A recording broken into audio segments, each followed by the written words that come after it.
Если же говорить о федеральном уровне, наверное, может быть, вы уже слышали достаточно часто. То есть единственным инструментом, который сейчас остался, это семейная ипотека, доступная для реализации недвижимости. Но есть такой нюанс, что она лимитирована по бюджету. Если для Москвы это одна сумма, то для всех других регионов это установленная сумма в размере 6 миллионов рублей.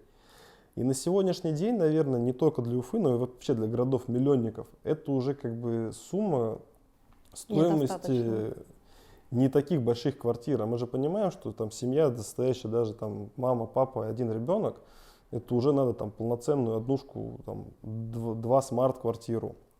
И как бы ее стоимость уже превышает.